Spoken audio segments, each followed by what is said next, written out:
This is Unsung History, the podcast where we discuss people and events in American history that haven't always received a lot of attention. I'm your host, Kelly Therese Pollock. I'll start each episode with a brief introduction to the topic, and then talk to someone who knows a lot more than I do. Be sure to subscribe to Unsung History on your favorite podcasting app so you never miss an episode. And please, tell your friends, family, neighbors, colleagues, maybe even strangers to listen to.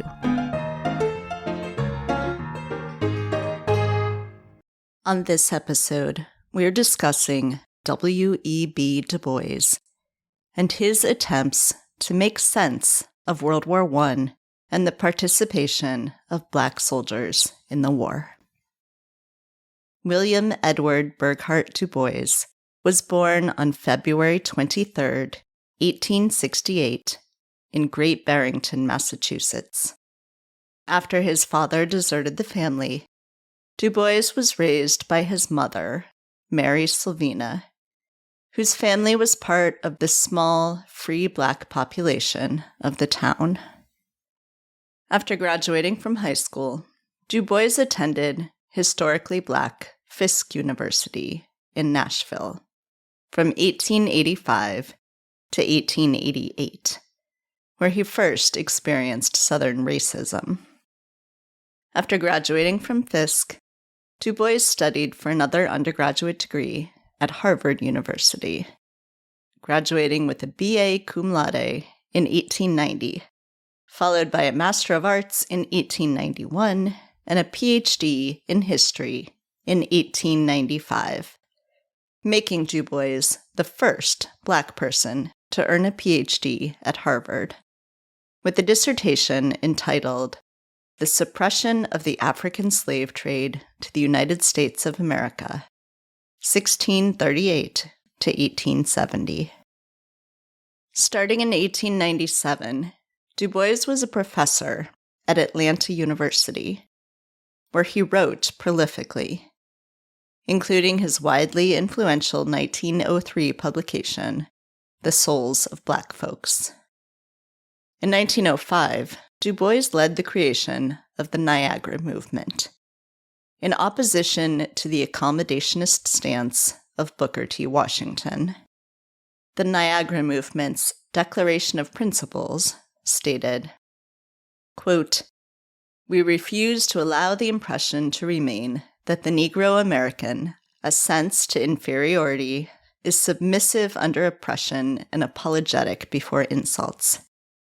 Persistent manly agitation is the way to liberty, and toward this goal, the Niagara Movement has started and asks the cooperation of all men of all races." Unquote. In 1909, in response to horrific racial violence in an August 1908 riot in Springfield, Illinois, a group of white liberals and African Americans, including Du Bois, formed the NAACP with a mission to eliminate race prejudice and ensure political and educational equality. In 1910, Du Bois, as the NAACP's Director of Publicity and Research, established its publication, The Crisis, which he also edited. By 1920, the circulation of The Crisis had reached 100,000. On June 28, 1914, Austrian Archduke Franz Ferdinand, heir to the Austrian throne, and his wife Sophie, Duchess of Hohenberg, were assassinated by a Bosnian Serb, Gavrilo Princip. A month later, on July 28th, after diplomacy had failed, Austria-Hungary declared war on Serbia. By August 5th, Germany, Russia, Luxembourg, France, Belgium, and Great Britain had joined the fray. On September 5th, Russia, France, and Great Britain signed the Treaty of London, becoming the Allied powers.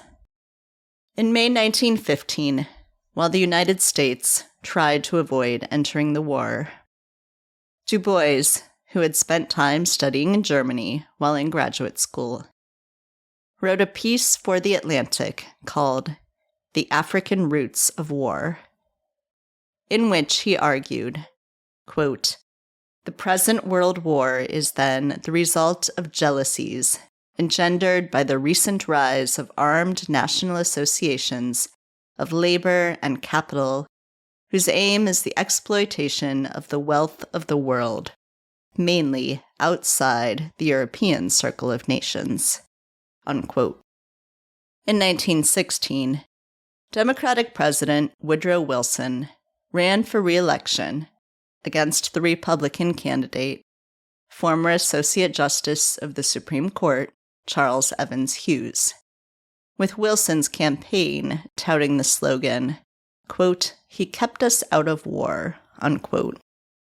Wilson won the election and was inaugurated to his second term on Sunday, March 4th, 1917.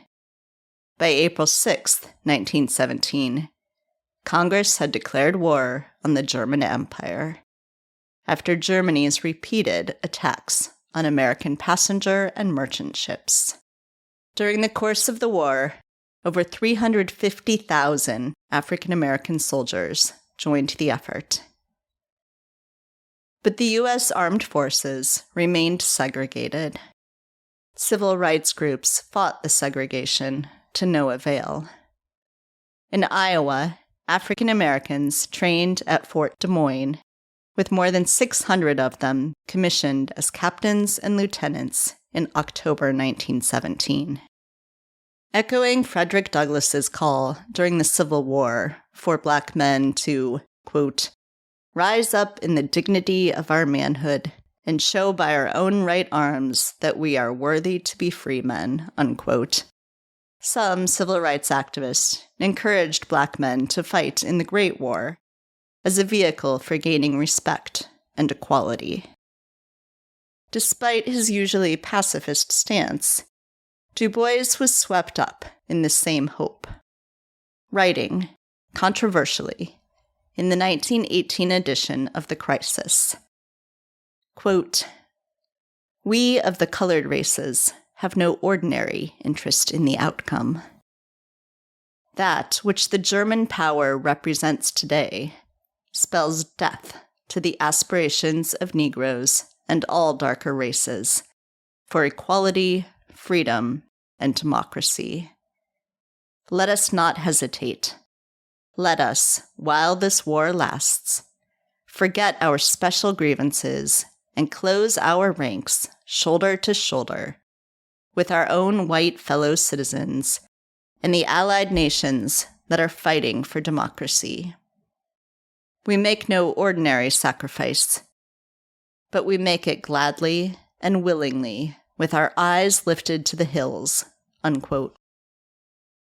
Many of the African American soldiers in World War I ended up serving in the support roles that the Army thought them best suited. But in late 1917, they did create 2 all-black infantry units. The 92nd Infantry Division was sent unprepared into fierce fighting, but fought admirably, if unsuccessfully.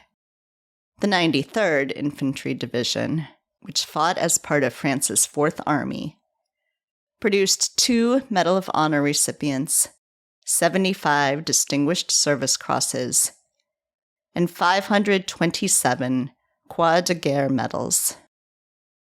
Despite their heroic fighting, though, the 93rd was discriminated against both by the Army and after they returned home, and they were slandered by the white officers.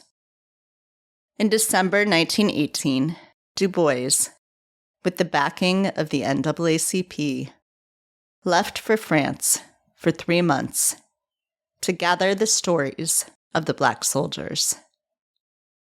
While there, he also organized a Pan-African Congress during the Paris peace talks.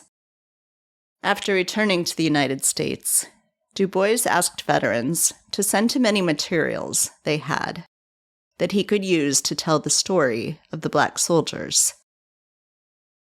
Veterans responded, sending him military records, letters, and diaries. Du Bois spent the next few decades trying and failing to tell the story of Black soldiers in World War I. In the end, he wrote 800-some pages, constituting 21 chapters, of a book he called The Black Man and the Wounded World, drawing on the vast archive he had acquired.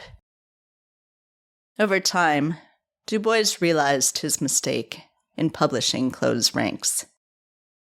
Writing in 1940, quote, "I felt for a moment during the war that I could be without reservation a patriotic American. I am less sure now than then of the soundness of this war attitude," unquote. In the end, despite his prolific writing and speaking about the war and many other topics, Du Bois couldn't bring together a coherent narrative to make sense of the Great War and of the place of Black soldiers in it. He never published The Black Man and the Wounded World.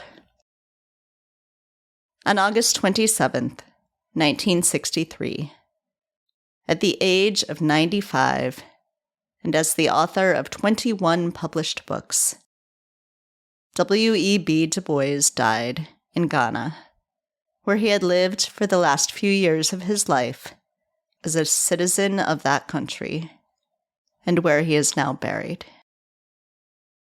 Joining me now to discuss Du Bois and his relationship with World War I is Dr. Chad L. Williams, the Samuel J. and Augusta Spector Professor of History and African American Studies at Brandeis University, and the author of The Wounded World, W.E.B. Du Bois and the First World War.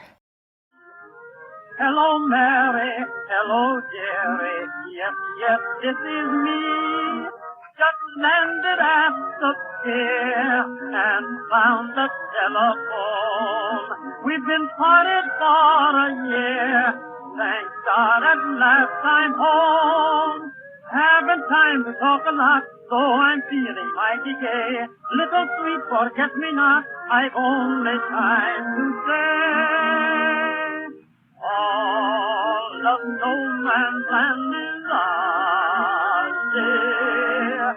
Now I have come back home to you, honey true. Wedding bells in Junie, June, all will tell by the Junie tune that victory's won, the war is over, the whole wide world is reaching clover. Hi, Professor Williams. Thanks so much for joining me today. Yeah, thanks for having me on. Yes, I am quite excited to talk to you about this book that you've written. I want to start, you talk a little bit in your acknowledgments about how you first got into this story, but I wonder if you could talk to me a little bit about way back 23 years ago when you first encountered the research that would become this book. Wow, 23 years.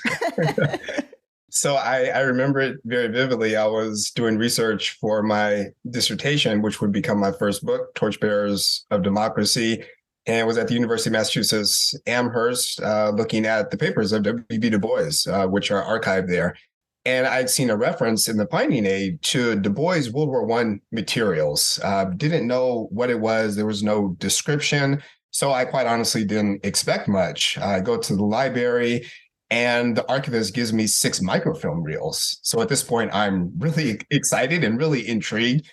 So I load the first reel and kind of discover this unfinished and unpublished manuscript by W.B. Du Bois on the Black experience in World War I. That turned out to be over 800 pages. Worked on it for over 20 years, titled it The Black Man and the Wounded World. It would have been one of his most significant works of history.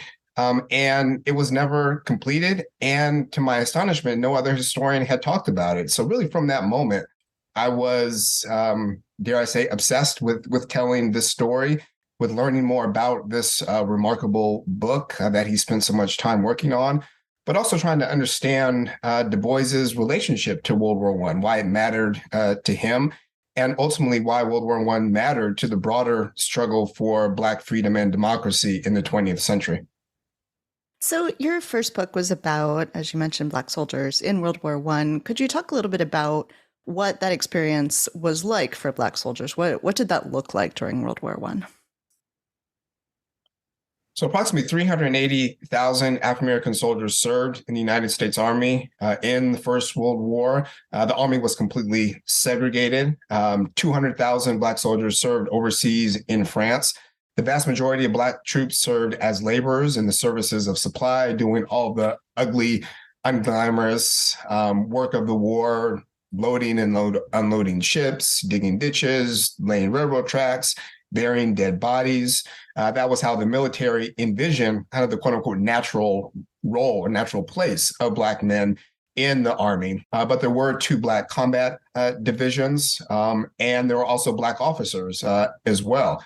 So even though the Army was completely segregated, white supremacy and institutionalized racism was an everyday fact of life for Black soldiers in the Army, there were still tremendous moments of heroism. And that's why W.B. Du Bois wanted to write this history, to demonstrate that in spite of the really horrific racism of the United States Army, transported from the United States to France, Black soldiers and Black people more broadly throughout the entire African diaspora played a significant part in the history of the war and ultimately were instrumental in the Allied victory. Yeah. So early on in the war, Du Bois is the editor of The Crisis, and he writes this essay, this column that, would haunt him, as you say, the rest of his life. Close ranks. Could you talk a little bit about that and sort of what his feeling was at that moment that led him to write that?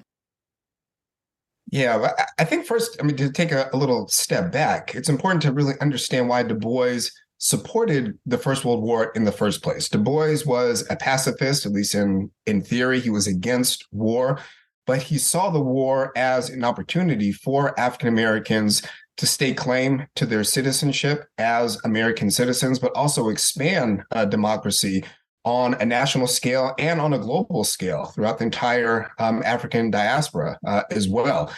He had deep reverence for the Black military tradition going back to the American Revolution, certainly through the Civil War. So he felt that the Great War, as it was being characterized at the time, would be a similar moment for African Americans to expand freedom and democracy for themselves, but also to reconcile the double consciousness that he famously talks about in his book, The Souls of Black Folk, this sense of two-ness that Black people experience of being Black and being American at the same time, and trying to reconcile those two warring ideals as he described them. He felt World War I was going to be a pivotal moment in that struggle for African-American identity. And he encourages African Americans to support their country, to support the war. And this is why he ultimately writes probably the most controversial editorial of his career in the July 1918 issue of The Crisis, Close Ranks. He encourages African Americans to set aside their special grievances and close ranks with their fellow white Americans and the allies that are fighting for democracy. And he was heavily criticized for it. It was an editorial, a decision that, as you said, ultimately would haunt him for the rest of his life. And he tried to make sense of this really conflicted moment by writing the history of the war and trying to make sense of it as only he could. One of the things that's so interesting about Du Bois is that he is going to all these different places, both around the United States, but really around the globe in his career, and is shifting his worldview, incorporating things that he's getting from these different places. He had, before the war, been in Germany as a student, and then he goes after the war to France, and he's looking at all these different places. Could you talk a little bit about that and how his global travels really influenced the way he saw everything, but especially reflected on his views on World War I? Yeah, I think that's a great point. Du Bois was truly a global citizen, a citizen of the world, as he later characterized himself. He was also a global thinker as well. His time in Germany as a graduate student was very influential in shaping his ideas, his personality, his tastes in literature, music, a whole host of other areas. He spent time, as I write about in my book, in France immediately after the armistice, during the peace conference. He's meeting with Black soldiers and officers literally on the front lines along the Western Front in the camps. So he wanted to experience the world. He later travels to other parts of Europe, Russia, Germany again in 1936, as I write about in the book, very controversially. He eventually visits Africa as well. So all of these different global experiences shape his ideas about what he described as the problem of the 20th century, the problem of the color line, and also inform his ideas about the First World War itself, which he ultimately comes to see as a global tragedy, right? He titles his book, The Black Man and the Wounded World, and he's trying to make sense of just what the war meant for the entire world and just how it was wounded in terms of the violence, in terms of white supremacy, in terms of empire and economic exploitation. Really wanted to make sense of just what type of world the Great War created. So Du Bois is described as both a historian and a sociologist in various times, various places. And he, of course, was trained, his PhD is in history. And so it's so striking that he decides that he's going to write the history of this war immediately after. You know, that's not something, at least nowadays, that you very often see historians do. Could you talk a little bit about that tension and, you know, his training, what he's trying to do, and how difficult it is to look at something, to write about something in the immediate aftermath? Yeah, the historians and sociologists are always in a tug of war over claiming Du Bois. But in some ways, it's a kind of false argument, because the way that Du Bois approached history as well as sociology were so intertwined.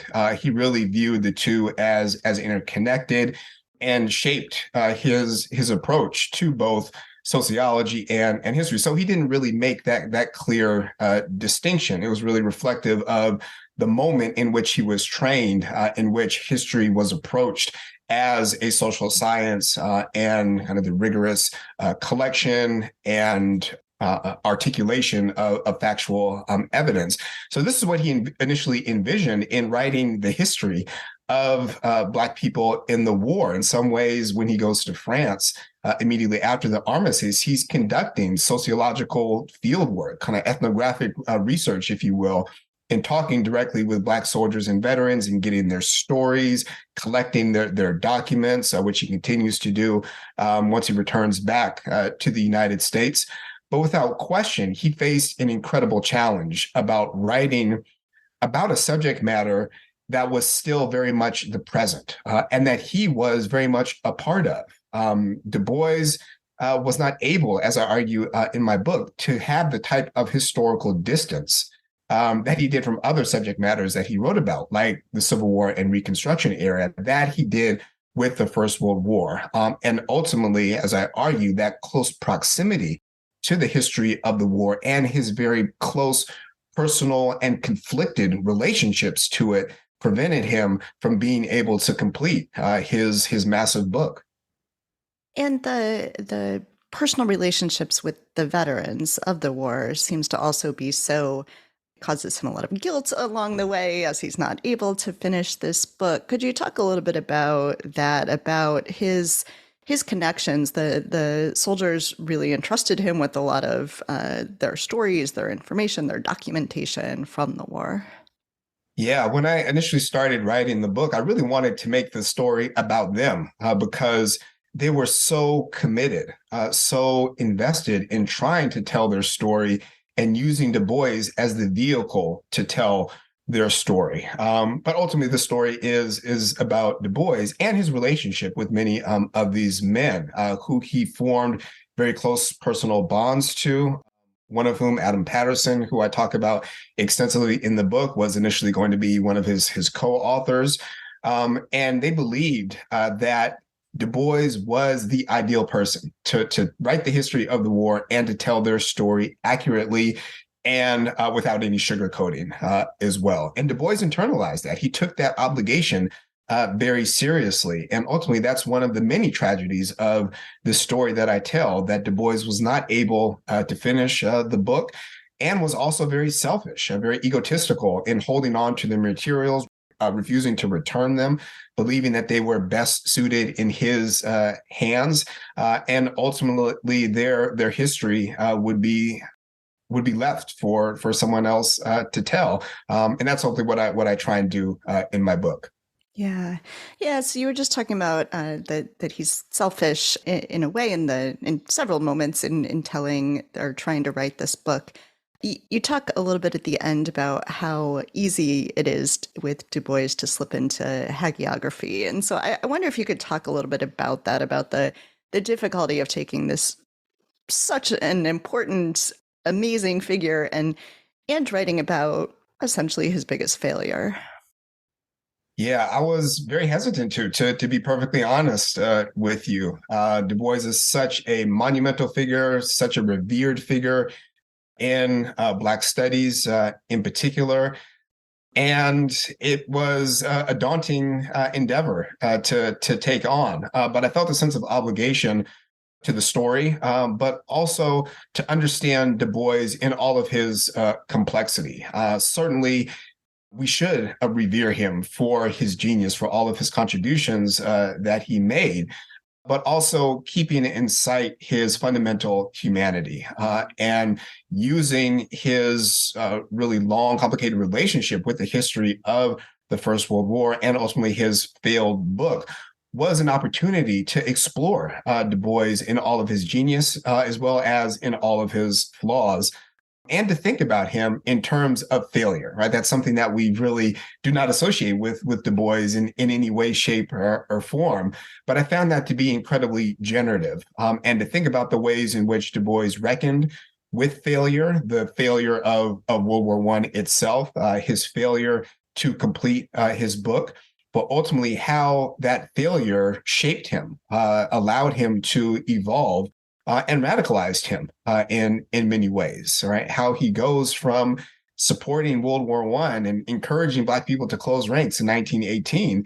By the 1950s, he's a radical peace activist, and the federal government is ready to put him in jail for his anti-war activity. So it's really remarkable evolution, a way to understand Du Bois in the full scope and scale of his life. But also, as I said, in all of its complexity and all of his fundamental humanity as well. It's interesting to see him later as he's reflecting on the Close Ranks essay say very starkly, "I was wrong." And that's such an unusual thing, I think, for people to be willing to say. And it feels so important to understanding him and his journey. Absolutely. And Du Bois was someone who very rarely admitted that he was wrong. As I say, he had a monumental ego. He would find excuse after excuse to not admit failure, to not admit that he was wrong. So to find multiple moments in his life where he's reflecting on the war, the decisions that he made, and admitting that he was wrong, admitting his shame, his guilt. It's just so striking to hear Du Bois use that type of language to describe himself, and really spoke to just what an incredibly important moment World War I was for him. What a traumatic moment, what a wounding moment it was for Du Bois in his life, and how it ultimately shaped him in the subsequent decades. This is also, of course, a story of how difficult research is, of how expensive research is to do. And time after time after time, he's trying to get funding for this project, which he sees as central and important, and funding agencies just don't want to fund him. Could you talk a little bit about that and how important that is for the stories that we have in the world are, in large part dependent on people being willing to fund those stories? Yeah, and I really credit David Levering Lewis, Du Bois's biographer, for encouraging me to really think about the relationship between Du Bois and other Black scholars and white philanthropy. Many of the works that Du Bois and other Black scholars produced were dependent on white support, particularly foundation and philanthropic support. So Du Bois not receiving the financial support that he believed he needed to complete his history of the war was really reflective of the challenges that Black scholars faced, and quite frankly, the challenges that Black scholars continue to face today in finding adequate support for our work, as well as getting foundations, philanthropies, organizations to understand the type of work that we're doing. Du Bois believed that Black people needed to be at the center of the work that he was producing as historical actors. And in the context of the times in the 1920s, 30s, and 40s, that was an incredibly radical proposition to make, and something that most white philanthropies were very hesitant to support. So he did struggle to get financial support. But ultimately, it was, as I argue in my book, Du Bois's own decisions which prevented him from completing the book. He did receive some financial support that he decided to focus on other endeavors. So I really kind of chronicle and explore the multitude of choices Du Bois made over the years, how there were many factors that were at play in him trying to write and ultimately not being able to finish his book. But ultimately, at the end of the day, it was Du Bois himself, which was the biggest challenge. Could you reflect a little bit on this? It's such a meta project, right? Like you spending a long time writing a long book about someone who's trying to write spending a long time trying to write what would have been a really, really long book if he had finished it. Could you just reflect on that a little bit? And, were there times that you wondered if you would fall into the same trap that he did, and what that made you reflect on yourself as a researcher, as a writer? There were many moments where I thought I might end up like Du Bois and not finish my book. I mean, in many ways, it is an unconventional book. I wrote a book about someone writing a book, but I really wanted to think about the larger story within that. I could have wrote a kind of very traditional, I guess, intellectual history, but the story was much more broad than that. And it was a challenge. It was a challenge to think about how I wanted to structure the book, the type of audience that I wanted the book to have. But ultimately, that was a struggle that was worthwhile. And I believe that the amount of time that it took to ponder over the book in my mind, to think about the structure of it, to think about the writing of it, to polish it, to make it readable and accessible was ultimately worthwhile. And Du Bois was certainly in the back of my mind as I was finishing the book and thinking about what type of book I wanted this to be. Could you talk a little bit about the sources you were able to use? Because there's such a wealth of material that you're able to put into this book. So what are the various places, sources that you were able to draw on? My main body of research is Du Bois's manuscript and his own research materials. As I said, the manuscript that he ultimately never finished, over 800 pages long.